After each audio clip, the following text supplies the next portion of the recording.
मंगलपुर नाम के एक गांव में छोटा सा परिवार रहता था जिसमें सविता नाम की एक औरत और उसके बेटे थे।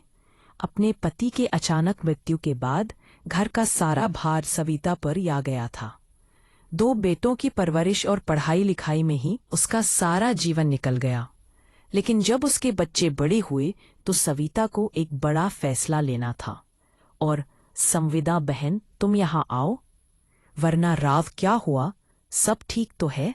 श्रीधर बाबूजी, आप जानते तो हैं मेरे दोनों बच्चों को बड़ी मुश्किल से पाला है। मैंने अब उनके शहर जाकर कॉलेज पढ़ने का टाइम आ गया है, मगर मेरे पास इतने पैसे नहीं है कि मैं दोनों को आगे बढ़ा पाऊंगी। अगर एक बेटे को नहीं पढ़ाया तो उसके साथ अन्याय होगा। ऐसे में मैं क्या करूं कि तुम शांत हो जाओ और यह बताओ कि दोनों में से होशियार कौन है? मेरा मानव ज्यादा होशियार है। यो तो अतुल भी ठीक ठाक पढ़ लेता है, मगर मानव पढ़ने में ज्यादा अच्छा तो वश और पढ़ाई दोनों में से बढ़ा है और होशियार भी। तो शहर पढ़ने के लिए भेजो और मानव को अपने पास ही रखो। मेरी जान पहचान में एक हलवाई के यहाँ नौकरी खाली है, मैं उसे वहीं पर लगवा दूंगा।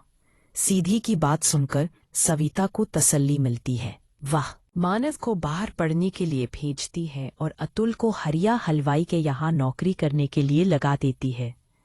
अतुल को न पढ़ पाने का अफसोस तो बहुत ही मगर अपने घर के हालात भली भांति जानता था, इसलिए उसने आगे बढ़ने की बिल्कुल भी जरूरत नहीं कि दिन ऐसे ही बीता रहा। और 3 साल बाद मानव को एक बड़ी फूड चेन में सीनियर मैनेजर की नौकरी मिल जाती है कि यह लो मिठाई खाओ, मेरी प्लेसमेंट एक बड़ी फूड चेन में मैनेजर के लिए हो गई है। किसमें हो गई है? फूड चेन मैनेजर में। माँ, जब कोई आदमी अपने होटल्स अलग अलग शहर में खोल देता है उसको फूड चेन कहते हैं ना भैया? बिल्कुल सही कहा तूने। 5 स्टार रेस्तरां में माँ बहुत अच्छी तनख्वाह मिलेगी। धीरे धीरे हम सब शहर में ही शिफ्ट हो जाएंगे। थोड़े महीनों में मानव का प्रमोशन जूनियर से सीनियर लेवल पर हो जाता है और वह अतुल और सविता को शहर ले जाता है। मौ, कल मेरे बॉस डिनर के लिए आ रहे हैं। जो मैंने उन्हें बताया कि मैं अपने पूरे परिवार को यहाँ ले आया हूँ तो वह बहुत खुश हुए। अरे वाह, तो बुला ले हुए हैं। आखिर हम भी तो मिले तेरे बॉस को। मगर माँ, तुमको बीमार रहती हो तो फिर खाना कौन बनाएगा? तुम चिंता मत करो भैया। तुम पढ़ रहे थे, मैंने हरिया हलवाई के नीचे बहुत काम सीख लिया है। तुम देखना, ऐसे खाना बनाऊंगा कि खाने के साथ उंगलियां भी चट कर जाएंगे। मगर एक बात का ध्यान रखना, अतुल बॉस 5 स्टार रेस्तरां के मालिक हैं। खाना उसी के हिसाब से होना चाहिए। आप ये सब बातों की जरा भी टेंशन ना लो भैया, बस काम पर ध्यान दो। ये देखना, खाना खाते ही आपकी डबल प्रमोशन।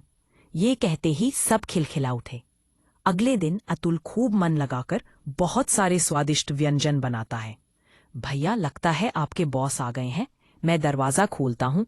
नहीं नहीं अतुल, तू रहने दे। बॉस क्या सोचेंगे कि कैसे कपड़े पहने हैं?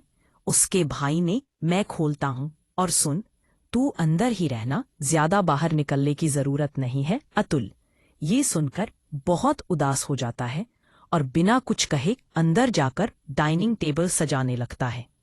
आइए सर, खम्मा घनी सर, प्लीज बैठिए। वाह मानव, तारा घर तो घणों फुटरों से। तारा अम्मा और भाई कहाँ से? मैं अभी मिलवाता हूँ सर। माँ, ओ माँ, बॉस आए हैं। नमस्ते भाई साहब, कैसे हैं आप यहाँ?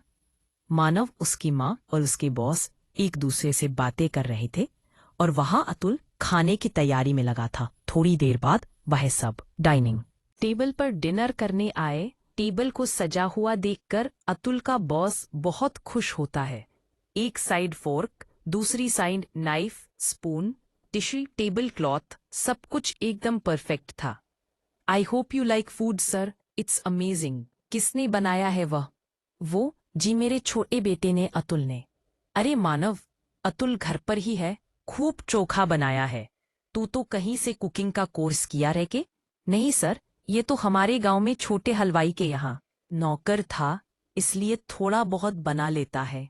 अपने भाई के मुंह से यह सुनकर अतुल फिर से दुखी हो जाता है और खाना खाने के लिए बैठ जाता है।